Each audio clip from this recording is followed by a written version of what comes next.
Pro Group Management. Workers' comp that works for you.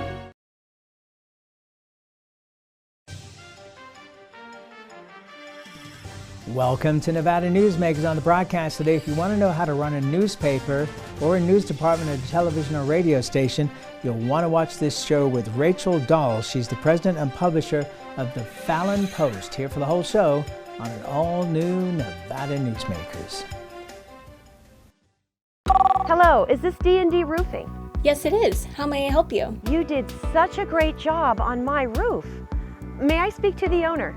I am an owner. Oh, can I speak to your supervisor? Sure. How may I help you? I love your work. May I speak to the owner? I am an owner. We're all owners. Well, that's why at D&D we work so hard to keep your home safe and sound. Oh, no wonder. D&D Roofing and Sheet Metal. Local, employee-owned, here for you. Like a traditional handmade basket, retail is woven into the fabric of life in Nevada. From big box to mom and pop, retail supports our communities in countless ways. Jobs for the disabled, team uniforms for kids, help for the elderly, and so much more. Retail employs over 1 in 10 workers. Retail supports Nevada, and we support retail. RANNV.org. Nevada Newsmakers Studio is located at the headquarters of the Nevada Trucking Association. Motion and purpose are a truck's greatest virtue. This is Nevada Newsmakers with host Sam Shad, a no-holds-barred political forum. Now, from the Nevada Newsmakers broadcast headquarters, here is Sam Shad. And back on Nevada Newsmakers, we are delighted to welcome to the program Rachel Dahl. She is the president and publisher of the Fallon Post. It is a pleasure to have you here on the program. Thanks for having me. So the first question I have to ask you is, at a time when newspapers are collapsing all around the country, why in the world would you start a publication that's not only online, but also in print in the town of Fallon, Nevada? Right. Yeah, if I had $1 for every time I've been asked that in the past 3 years, I'd be doing a lot better. No, it's awesome. Mostly because people really want it. We started online in January of 2019, and the very first question everyone asked is, when are you going to start printing? And so we figured it out and did a test, and we did one a month starting in August of 19. Printed one a month until COVID hit, and then of course no advertisers at all. So we went back online, but the interesting thing about COVID was our readership tripled. Really? Yes, our local readership just shot up. And so I think local news is so important, and that really hit home for me, how important it is, especially if something happens. And so I kind of think that's what motivated my desire to print is, you know, not everyone is online, and in rural counties I think that might be more true. So we have a big readership that isn't online, isn't on social media, and they want print, and I do too. I mean, I want to sit and read my paper in the morning, and so we figured out how to do it. It's not super economical, but so far it's working and people love it. You know, it's interesting you bring up COVID as a driving force for the expansion of the paper. That's really what news has become in the last 20 or so years, is that when disaster strikes, you have to go to your local news media to get that information, whether it's television or whether it's radio or newspapers. Yeah. You need a central source. So I think that this gives great hope to the news industry that they're going to be around. Yes, I agree. And I didn't know until I got started doing this how much support there is and what a movement local news is. There are people all over the country doing what I'm doing because they've, for whatever reason, you know, there's all the trust issues with big legacy media. And so this is just a growing industry, and there are organizations, there are 3 organizations that I know of that support local nonprofit news, not necessarily, but there's one organization specific for nonprofit local news, and it's just this huge movement that I didn't even know about, which thankfully we found these resources. All right, so beyond COVID, Yeah. what are the things that people are most interested in? Are the old Western values of, who got hauled off by the sheriff's department for drinking too much, or who broke into the house down the street, or are there deeper issues or other fun issues that people want to know about? So interesting. That is the funnest part of this, is figuring out what people want to read, what you feel is important that they know. I sat on city council, so I have a view of what people should be knowing and participating in, but it's a hoot because I was not going to do arrests. I just was not going to do it. And then some people made some really good points about why that's important. And so we don't put those in print, we put them online. But yes, they drive readership. They totally do. And there were some cogent arguments for why we should do that. We do cover the courts. We have some of our girls do a really good job of covering courts, which has turned out to be a pretty important thing, but also driving readership.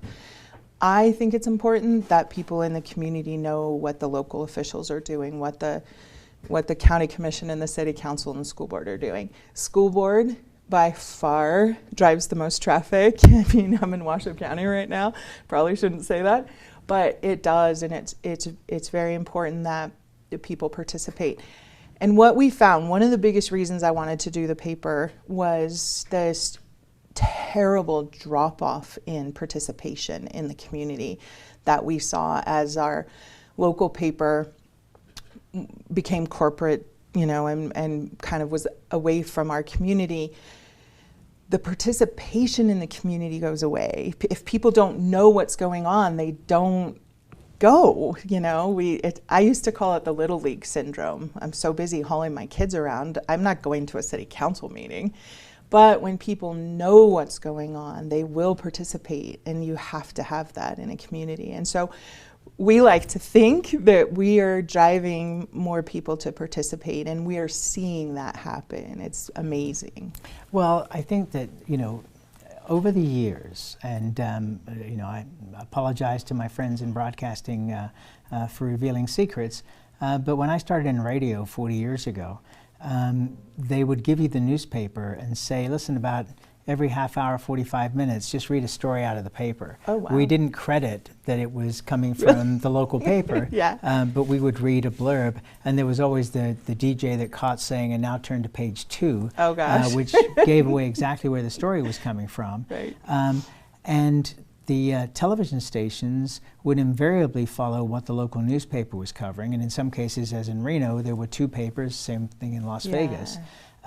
And with the collapse of newspapers, it seemed that the television stations got lost and didn't know quite what to do, so they ended up covering more fire and police issues, because fire and police departments are very good at supplying information to news media, Yes. because that's very helpful when it comes to negotiations down the road of how valuable you are and whether you're going to get the support.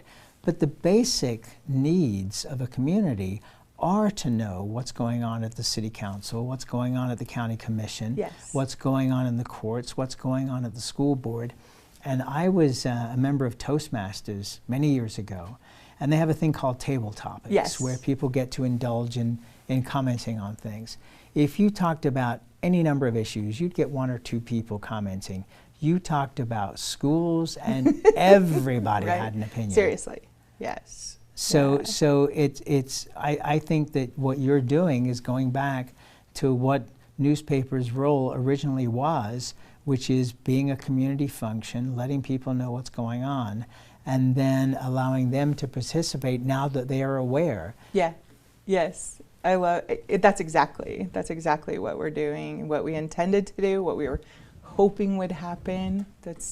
We want to be old school and encourage people to participate in the process. And you know what's crazy is that there are a lot of people, especially in the broadcasting world, but it seems to have bled over into the news, as you say, the corporate news world, Yeah. is that people aren't interested in politics, that people aren't interested in business. And I don't understand, if you don't cover business, how are you going to get people to sponsor your paper if you're not Right. covering them? Right. I mean, hello. But we actually have people, what I love about our paper is we really want it to be a community paper. And so everything we do is to encourage people to participate. So we have all these local people who agree to write a column for us every week. And we just got a brand new columnist, our kid columnist, and this was her second week. She's 12, and she's knocking it out of the park, and everyone loves that we're letting this kid write for us. She's amazing. But if, like, we do business features, we always try to have at least one business feature, and people write to us if we miss a week where we didn't have a business feature. People will write to us and they'll be like, Rachel, how come you didn't do a feature on this business? What's going on with this? They love reading about all the new businesses.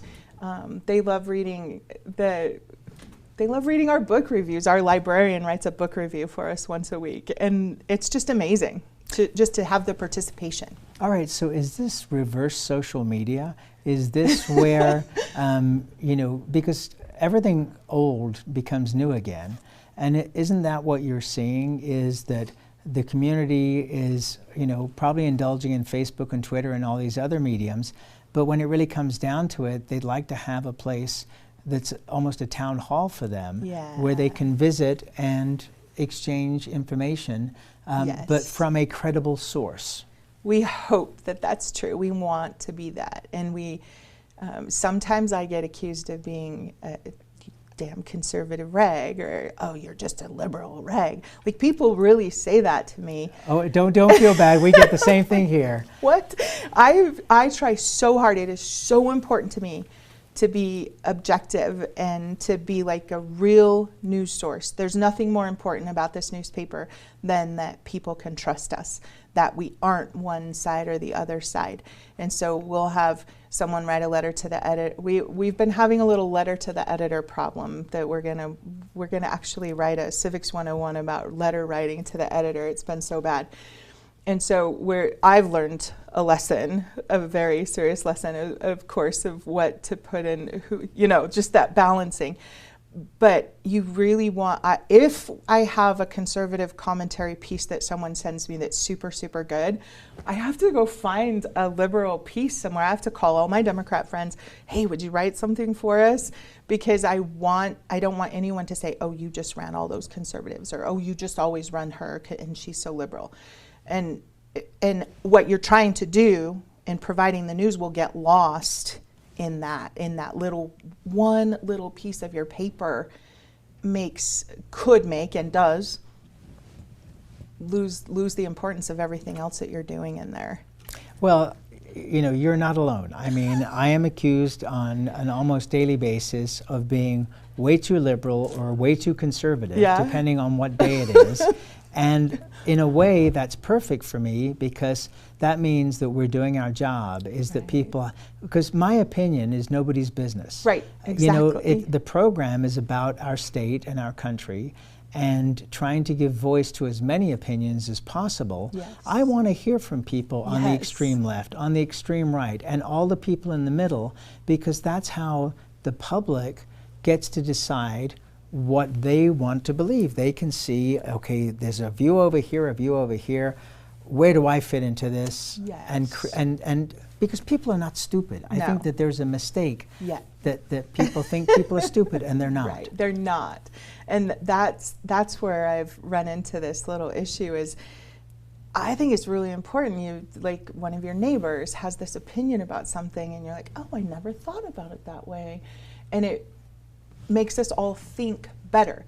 But the thing that we've run into, and this has just kind of been a theme the last couple of years, I think, overall, is people have become nasty and hateful, and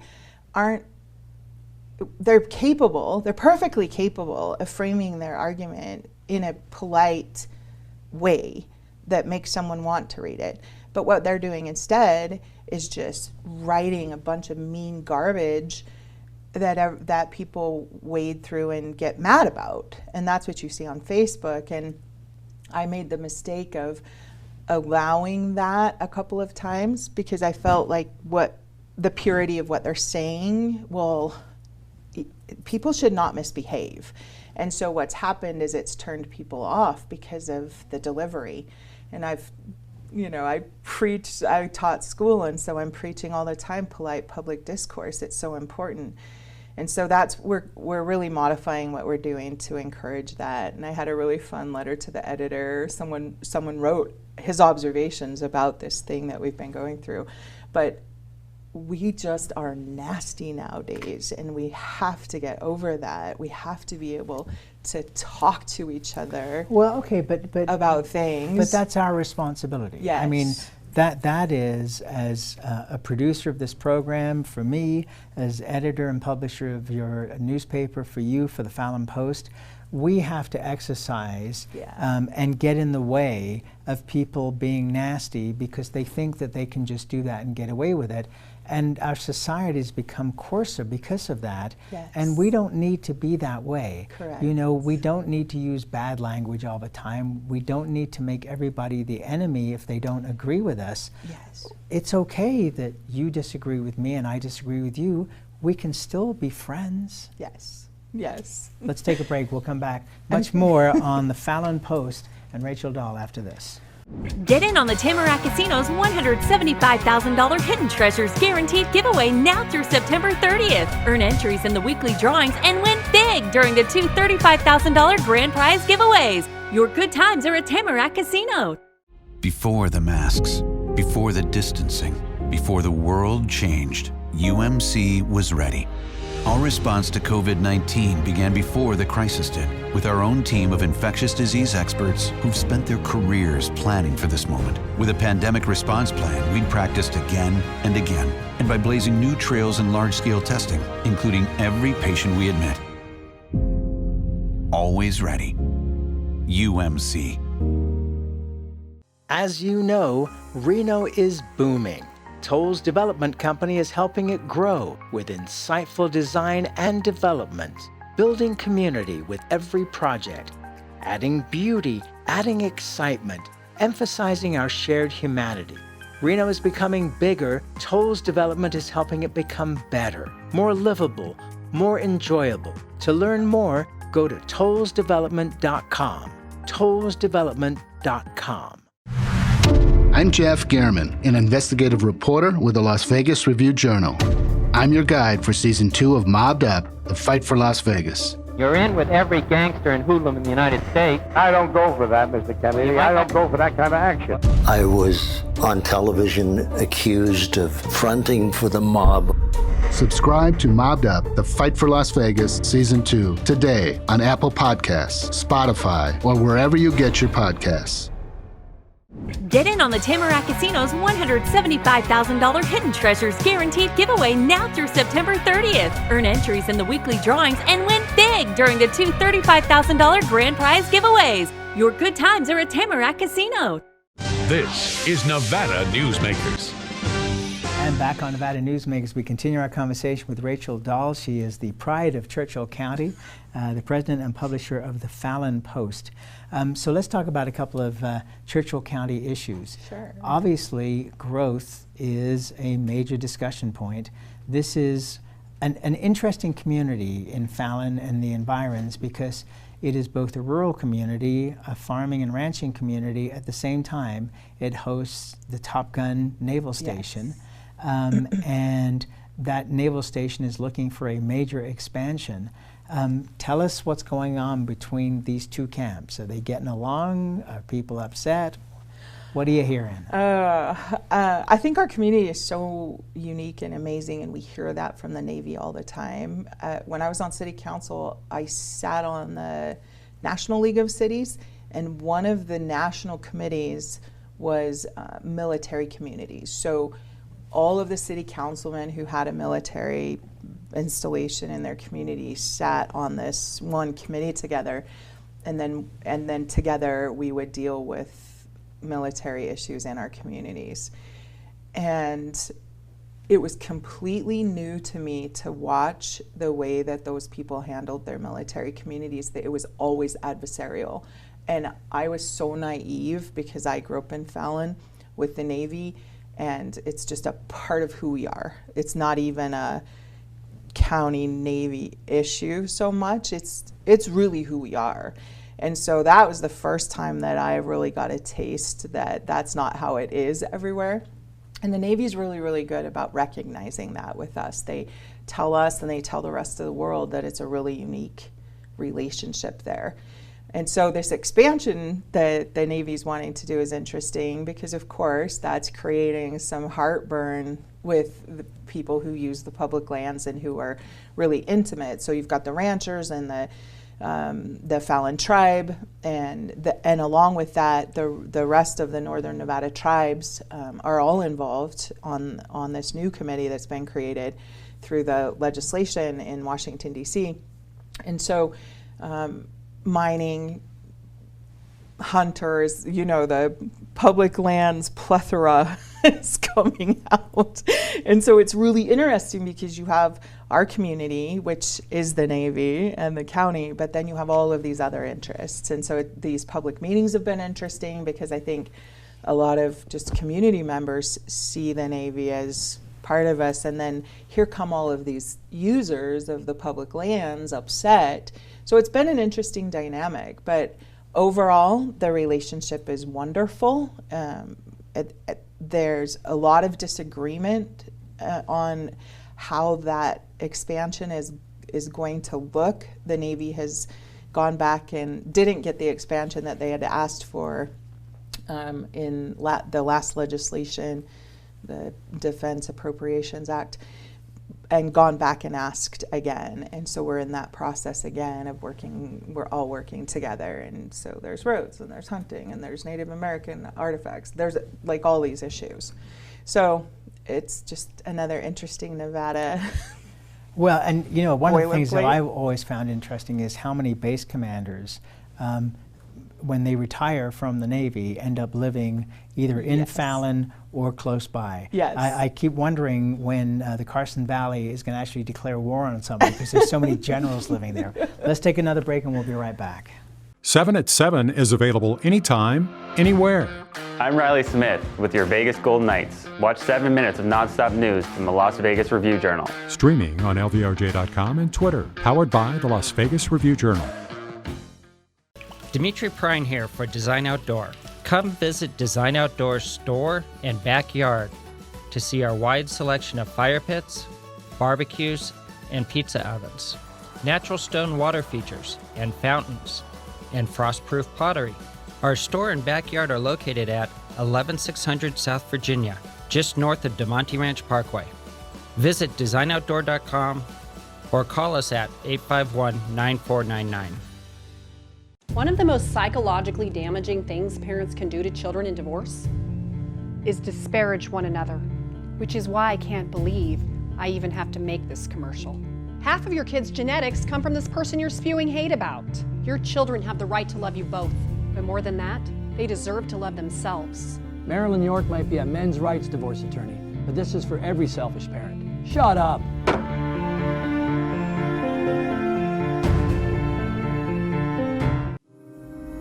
Modern boutique Ahern Hotel and Events Center in Las Vegas.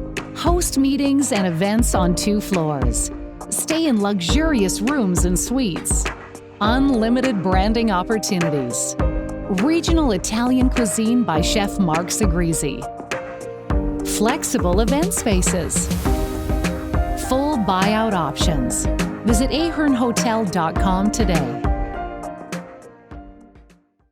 7 at 7 is available anytime, anywhere. I'm Riley Smith with your Vegas Golden Knights. Watch 7 minutes of nonstop news from the Las Vegas Review-Journal. Streaming on LVRJ.com and Twitter. Powered by the Las Vegas Review-Journal. This is Nevada Newsmakers. Back on Nevada Newsmakers, we continue our conversation with Rachel Dahl. She's the president and publisher of the Fallon Post. What is your URL so people outside of the area can find you? We're at .org, so thefallonpost.org. Thefallonpost.org. That'll get you there. All right. So it looks like there's a project that is going to increase industrial land in the Fallon area here that seems to be moving along quite nicely.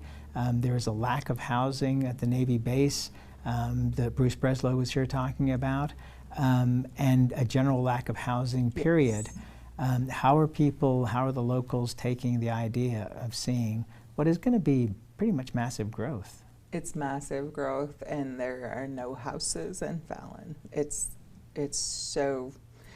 the number one issue. Like if you need to move, if I were to have to find a house within the next month, it's nearly impossible. There are no rentals. There's nothing to buy. If something goes on the market, there will be 4 bids on it. There's just the inventory is lacking. And finally, we have builders building. There are several builders, local builders, and then and a national builder coming. And a national builder just got 104 lots in the city that have, lain dormant for a while, so we're really glad to see that happen. It's moving. The county has been so proactive about getting infrastructure in place for this growth that needs to happen. The city has been ready and has lots available and ready. So the whole community is ready. It's just a matter of inventory and all of those other logistical, like the price of lumber and where are the workers. And so there are some real limitations to making this happen, but we've got to have houses in Fallon. And that's where we have to leave it. What a pleasure to have you on the program. Thank you so much for having me. Oh, no, and we'd love to have you back. Rachel Dahl is the president and publisher of the Fallon Post, and it's thefallonpost.org. Yep. Thank you for being here, and thank you for so what much. you're doing. Thanks. We need it. Thank you. We'll be right back. Brian Kulpa Photography was born in the rolling hills of Massachusetts, and now he can help you experience the stunning beauty of Nevada in a whole new way through the power of flight. Flying has always been a passion for Brian, and at Brian Kulpa Photography, he can make your imagination soar. Brian has the creative mind and tools to tell your unique story. Experience the bird's eye view at briankulpaphotography.com. As you know, Reno is booming. Toll's Development Company is helping it grow with insightful design and development, building community with every project, adding beauty, adding excitement, emphasizing our shared humanity. Reno is becoming bigger. Toll's Development is helping it become better, more livable, more enjoyable. To learn more, go to tollsdevelopment.com. tollsdevelopment.com. Safety. We all think about it. You think about it when he buckles in, when you check your mirrors and put away your phone. RTC thinks about safety too. In fact, we create it. Center turn lanes mean fewer blind spots. Bike lanes keep cyclists and you safe. Roundabouts reduce injury collisions, and all these crosswalks are designed to keep families like yours safe. Safety is your priority, and it's ours too. Every day, in everything we do. Pro Group Management specializes in providing industries with the necessary components to satisfy and exceed workers' comp requirements. Every business has unique needs and specific regulations. Pro Group Management stays ahead of the curve, providing up-to-date services to keep your industry in top form. Discover how we simplify your tasks, improve efficiency, and reduce expense to keep you moving in a positive direction. Pro Group Management. Workers' comp that works for you. Don't forget, another way of watching Nevada Newsmakers is to subscribe to our YouTube channel, Nevada Newsmakers on YouTube. We'll see you on the next broadcast.